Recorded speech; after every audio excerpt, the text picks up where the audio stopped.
Hello everyone, welcome to arithmetic class. In this class, I will explain exercise 1.2, page 11 to 16.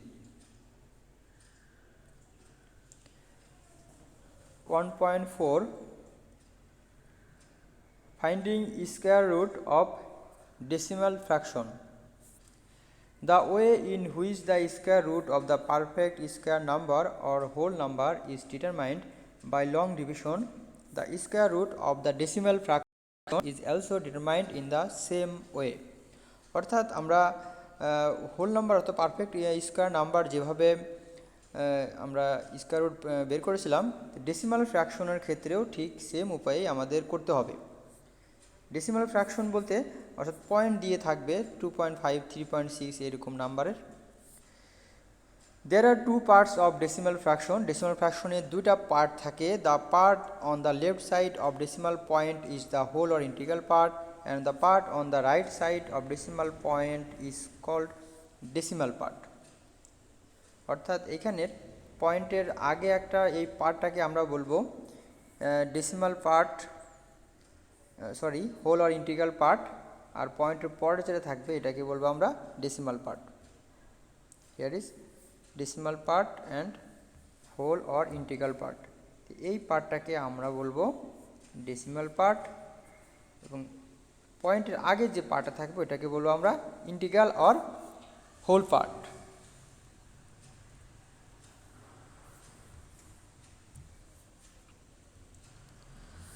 Rules for finding square root. Decimal ফ্র্যাকশনের ক্ষেত্রে square root কীভাবে বের করতে হয় এখানে সেই রুলগুলো এখানে বলা আছে। ফার্স্ট যেটা বলা হয়েছে, in the whole part horizontal bar is to be drawn on the two digit is from the unit place gradually to the left. অর্থাৎ যে হোল পার্ট ছিল পয়েন্টের আগে যেটা ছিল সেটা রাইট থেকে লেফটে আমাদের 2 ডিজিট পরপর আমাদের হরিজন্টাল বার অর্থাৎ উপরে দাগ দিতে হবে। আমরা পারফেক্ট হোল পার্ট অর্থাৎ পারফেক্ট স্কোয়ারের ক্ষেত্রে যেভাবে করেছিলাম ঠিক সেম উপায়েই আমরা পয়েন্টের আগে যে হোল পার্ট থাকবে ওই পার্টে আমাদের করতে হবে। এক্সাম্পল হিসেবে বলতে পারি 5.2536 এখানে থাকলো 2, 3। তো এইভাবে পয়েন্টের পরে যে পার্টটা আছে এটাকে আমরা রাইট থেকে লেফটের দিকে আমরা পয়েন্ট দিব, এরকম জোড়ায় জোড়া নেব, পেয়ার পেয়ার এরকম। তারপর এখানে একটা আছে, একটাই, যদি দুটো থাকতো দুটা করে নিতাম। অর্থাৎ আমরা পারফেক্ট স্কোয়ারের ক্ষেত্রে হোল পার্টের ক্ষেত্রে অর্থাৎ ডেসিমাল পয়েন্ট ছাড়া যেভাবে করতাম পয়েন্টের আগের পার্টটা ঠিক ওইভাবেই আমাদের হরিজন্টাল বার দিতে হবে। এরপরে সেকেন্ড যে রুলটা বলা হয়েছে, in the decimal part horizontal line is to be drawn over the digit in pairs from the right side of decimal part. If a digit is left along in this way, then a 0 is put beside the digit and the bar is put on the 2 digit. অর্থাৎ এখানে পয়েন্টের পরে যে ডিজিটগুলো থাকবে এখানে left থেকে রাইটের দিকে আমাদের হরিজন্টাল বারটা দিতে হবে। ঠিক এরকম 25, 36 এরকম। যদি আর একটা ডিজিট থাকে, যেরকম আমি বলি এখানে একটা ডিজিট আমি 1 দিলাম, তো 1-এর জন্য আমাদের যদি দরকার পড়ে আমাদের কিন্তু পেয়ার আকারে নিতে হবে। যেহেতু একটা আছে আর একটা আমি রাইটে 0 দিয়ে দেব, এর জন্য এই নাম্বারের কোনো চেঞ্জ হবে না, কারণ আমাদের রাইট সাইডে 0 পেয়ার নেওয়ার জন্য যদি দরকার পড়ে আর একটা 0 দেবো। আর যদি জোড়ায় জোড়ায় থেকে যায় অর্থাৎ আমাদের এই পজিশন ছিল, এই পজিশনে থাকলে আর কিছু দেওয়ার দরকার নেই। আমাদের পেয়ার ছিল, পেয়ার পেয়ে গেছি, দুটা মোট 4টা ছিল, 2টা পেয়ার এখানে আমরা পেয়েছি, সুতরাং আর কিছু দেওয়ার দরকার নেই। কিন্তু কোনো একটা ডিজিট যদি একটি থাকে তাহলে পেয়ার বানানোর জন্য আমাদের প্রয়োজনে আমরা আর একটা 0 দিয়ে পেয়ার করে নেব। এরপর এখানে বলেছে, in the usual way of determine square root the activity over the integer part is carried out and the decimal point should be put in the square root before considering the first digit after the decimal point.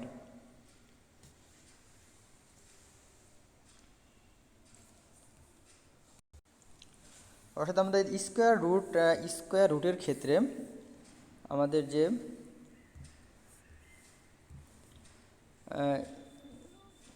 এটা তো আমাদের পয়েন্টের আগে যে ডিজিটগুলো থাকবে এই ডিজিটগুলো আমাদের পূর্বের মতোই স্কোয়ার রুট করতে হবে এবং এই পয়েন্টে যখন আমরা এই এখানকার কাজ যখন শেষ হয়ে যাবে, যখন আমরা প্রথম পেয়ারটা পয়েন্টের পরে আমরা যখন প্রথম পেয়ারটার কাজ করব, তখনই আমাদের এই পয়েন্টটা আমাদের দিয়ে দিতে হবে।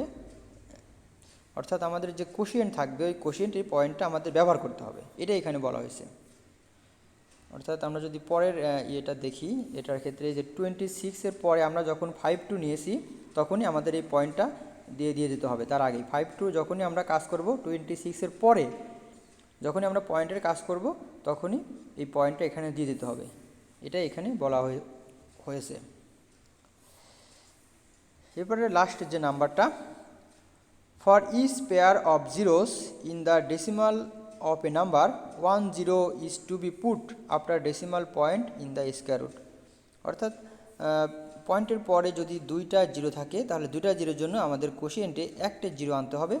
নেক্সট এক্সাম্পল এরকম একটা ম্যাথ আছে, এই যে পয়েন্টের পরে দুইটা জিরোর জন্য আমাদের একটা জিরো ইউজ করতে হবে।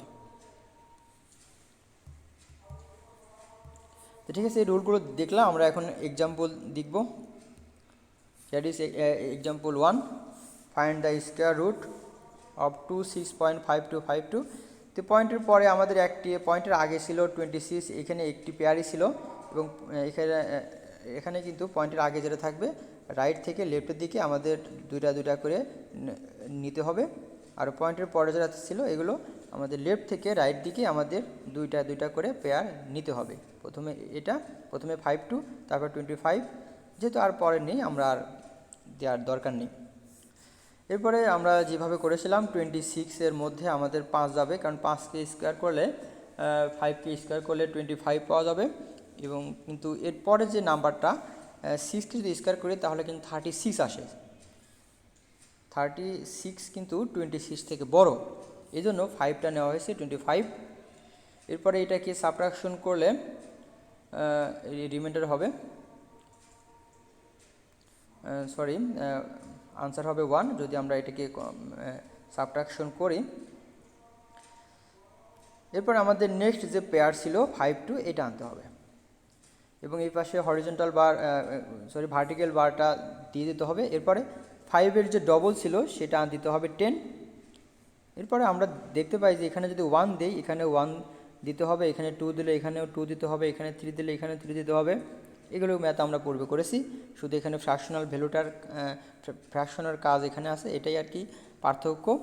তো এখানে 2 দিলে এখানেও 2 দিতে হবে, সেক্ষেত্রে মাল্টিপ্লিকেশন করলে কিন্তু এই 152 থেকে বড় হয়ে যাবে, কারণ এখানে 2 দিয়ে মাল্টিপ্লিকেশন করি তাহলে 2 হবে, 0 হবে, 202 হবে, সেটা কিন্তু 150 থেকে বড় হয়ে যাবে। তাহলে 1 দিলেই আমাদের পারফেক্ট হবে, যেটা 150 থেকে ছোট হবে, এজন্য 1 আসছে। এরপরে এটাকে যদি আমি সাবট্রাকশন করি 51 পাবো। 51-এর পরে আরেকটা পেয়ার 25 আনতে হবে। এরপরে আমাদের 51 যেটা ছিল এটা ডবল নিতে হবে, সবসময় কিন্তু ডবল নিতে হয়, ম্যাথ আমরা এগুলো করেছি পূর্বেই। পয়েন্ট দেওয়ার দরকার নেই। 51-এর ডবল হবে 102। এরপর আমরা যদি 5 দেই, এখানেও যে নাম্বারটি দেবো এখানেও সেই নাম্বারটি দিতে হবে। 5 দিলে আমাদের এখানে সিমিলার হয়ে যাবে, রিমাইন্ডার হবে 0। অতএব দ্য স্কোয়ার রুট এটা হবে আনসার। সেকেন্ড এক্সাম্পল আর একটা দেওয়া আছে, যে পয়েন্ট 2টা জিরোর জন্য এক্সাম্পলটা দেখিয়ে দেওয়া হয়েছে। 2টা জিরোর জন্য আমরা কিন্তু পয়েন্টের পর একটি জিরো দেব। এরপর নেক্সট পেয়ার ছিল 29-এর মধ্যে আমরা 5 বার দিতে পারি, 5কে স্কোয়ার করলে 25 পাওয়া যাবে। এখানে কিন্তু স্কোয়ার রুটের ক্ষেত্রে এখানে যে নাম্বারটি নেব তার স্কোয়ার নাম্বারটা এখানে দিতে হবে। এরপরে সাবট্রাকশন করলে 4 পাবো। নেক্সট পেয়ার 16 নিয়ে আসবো। 05-এর ডবল কিন্তু 10, 05-এর ডবল 10। এরপরে 4 যদি দেই তাহলে সিমিলার হয়ে যাবে। The square root is 0.054। তো এইভাবে শুধু মনে রাখতে হবে যে পয়েন্টের আগে যে ডিজিটগুলো থাকবে সেগুলো রাইট থেকে লেফটের দিকে দুটা করে ডিজিট নিতে হবে। আর পয়েন্টের পরে যে ডিজিটগুলো থাকবে সেগুলো লেফট থেকে রাইটের দিকে দুটা দুটা করে ডিজিট নিতে হয়। প্রথমে 2টা 0, তারপর 29, তারপরে 16।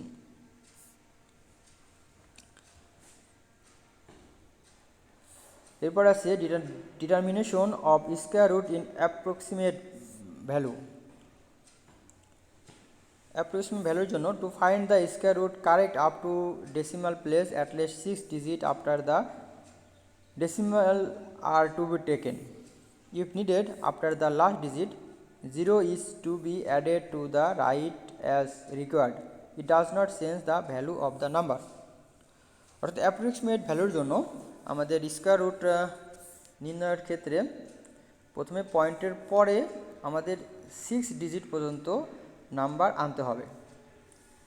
যদি না থাকে, যেমন 3.5 যদি আমি একটা নাম্বার নেই, তো এখানে কিন্তু পয়েন্টের পরে মাত্র একটি ডিজিট। তো যদি প্রয়োজন পড়ে আমরা 0 দিয়ে 6টা ডিজিট বানিয়ে নেব, পয়েন্টের পরে 6টা ডিজিট বানিয়ে নেব। কয়টি হয়েছে? 5টি, আর একটি। তো এইভাবে পেয়ার লেফট থেকে রাইটের দিকে পেয়ার দিতে থাকবো।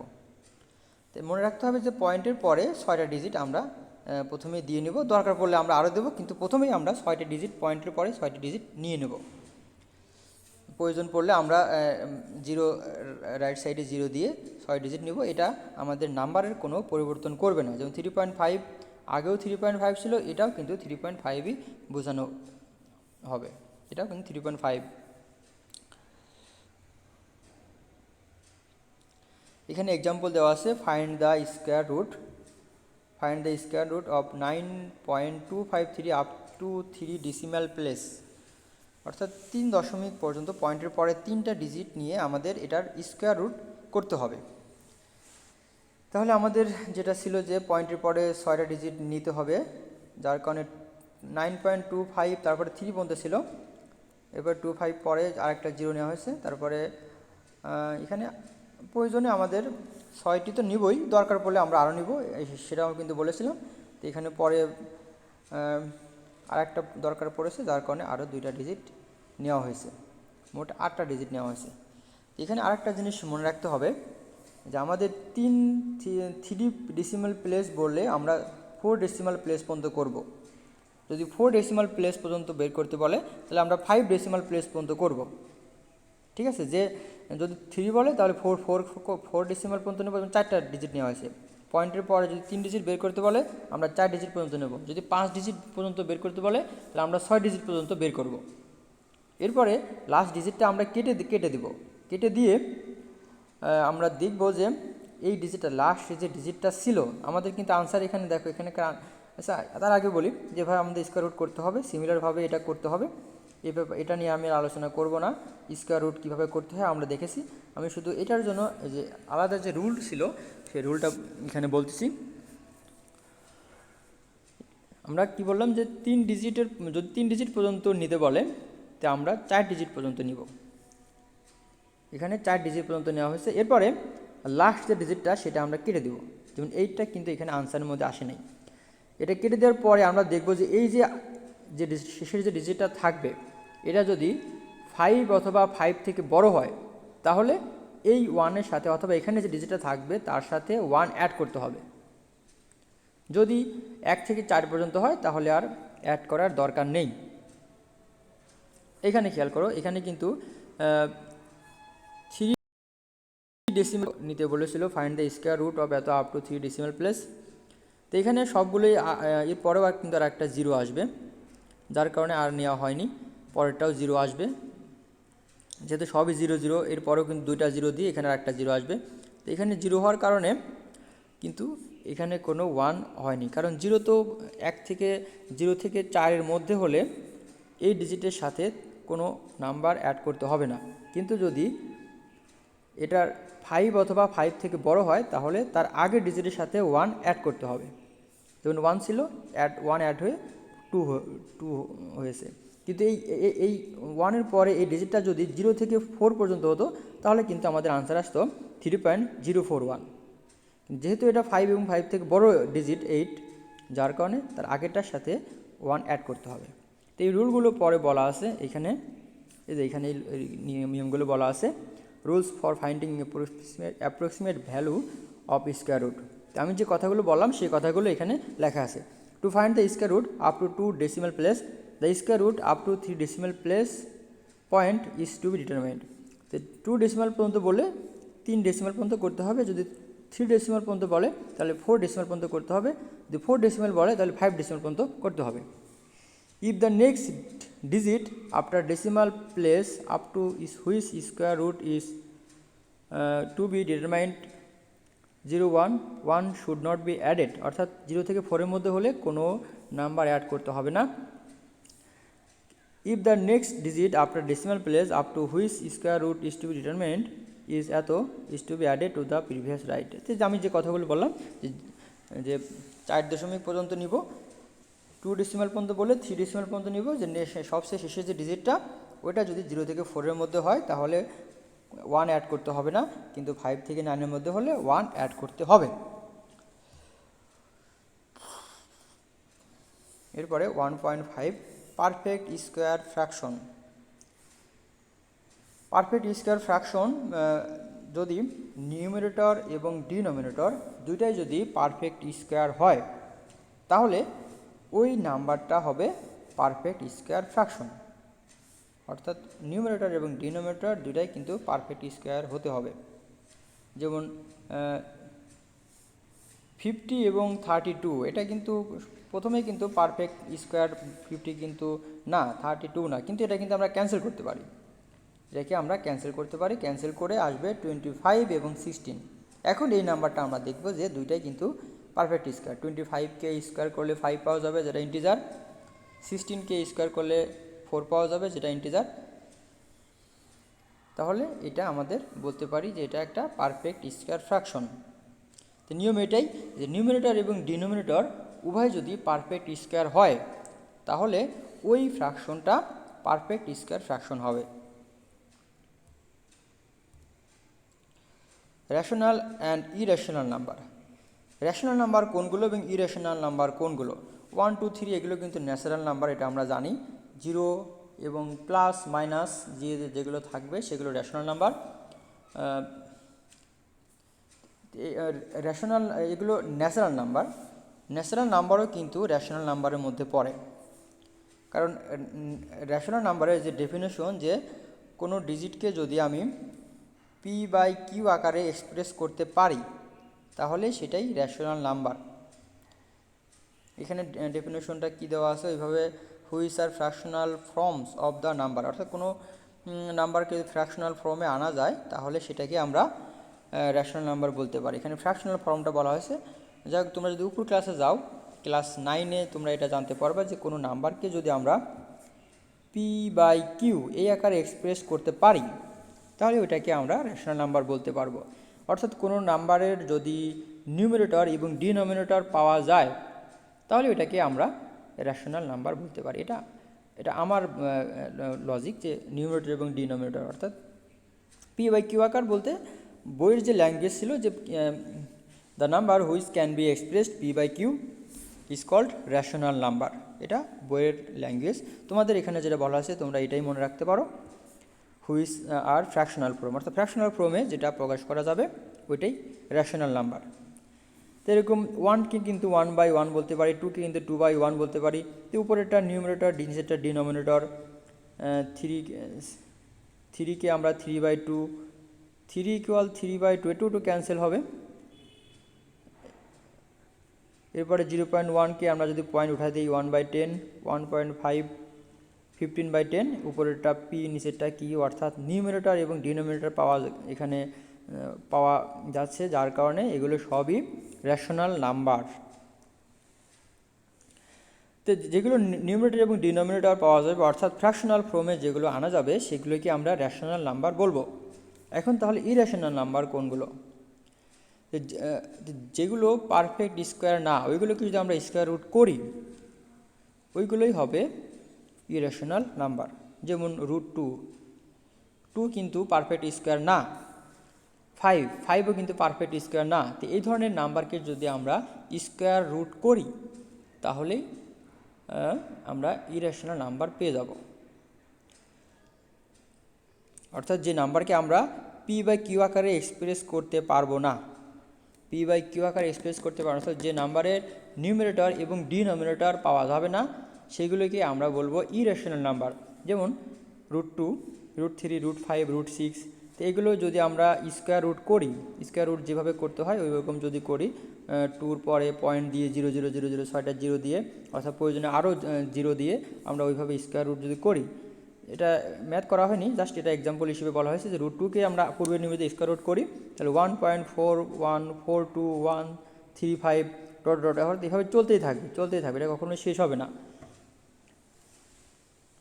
তো অ্যাপ্রক্সিমেট ভ্যালু আমরা হয়তো 3 ডেসিমাল প্লেস অথবা 4 ডেসিমাল প্লেস পর্যন্ত করতে পারি, কিন্তু এটা কিন্তু চলতেই থাকবে। যদি বলা হয় যে 2 ডেসিমাল প্লেস অথবা 3 ডেসিমাল প্লেস যদি উল্লেখ করে না দেওয়া হয়, আমরা যদি স্কোয়ার করে থাকি, তাহলে কিন্তু এটা চলতেই থাকবে, নাম্বারগুলো আনসার শুধু আসতেই থাকবে। তো এই ধরনের নাম্বারকে আমরা বলবো ইরেশনাল নাম্বার, অর্থাৎ ডিজিটগুলো ফিক্সড না, পয়েন্টের পরে যে ডিজিটগুলো এগুলো ফিক্সড না, এগুলো ফিক্সড। যেখানে বলছে the numbers of digit after decimal are not fixed, so it can not be expressed in a fractional form, অর্থাৎ পি বাই কিউ আকারে এটা এক্সপ্রেস করা যাবে না of two natural number. Similarly the numbers √3, √5, √6 etc cannot be expressed in a fractional form of two natural numbers. These are irrational numbers. তোমরা অনেকে মনে করতে পারো স্যার এর নিচেও তো 1 আছে, না এর নিচে 1 থাকবে, তুমি আগে পয়েন্টটা উঠায় দাও তারপরে 1 চিন্তা করো। পয়েন্ট যদি উঠায় দাও তাহলে আমরা জানি পয়েন্টের উঠায় দেওয়ার আগে পয়েন্টের এখানে একটা 1 আসবে এবং পয়েন্টের পরে যে কটা ডিজিট থাকে ওই কয়টা আমাদের জিরো দিতে হয়, কিন্তু এখানে পয়েন্টের পরে কয়টা ডিজিট আছে সেগুলো কিন্তু আমরা জানি না, এই জন্য কয়টা জিরো দেবো সেটা কিন্তু আমরা বলতে পারবো না, যার কারণে এটা কিন্তু নিউমারেটর আছে কিন্তু ডিনোমিনেটর পাওয়া যাবে না, যার এইগুলোই আমরা বলবো ইরেশনাল নাম্বার। তো এরকম এগুলো irrational number. And number 2, 3 are not perfect square. এখানে আরেকটা এক্সাম্পল দেওয়া আছে যে সো দ্য এক্সাম্পল ডেফিনেশন দেওয়া আছে, so the square root of the numbers which is not perfect square is an irrational number. তো যেগুলো পারফেক্ট স্কোয়ার না ওইগুলোকে স্কোয়ার রুট করলেই আমরা ইরেশনাল নাম্বার পেয়ে যাব। ওকে, no more today. Thanks.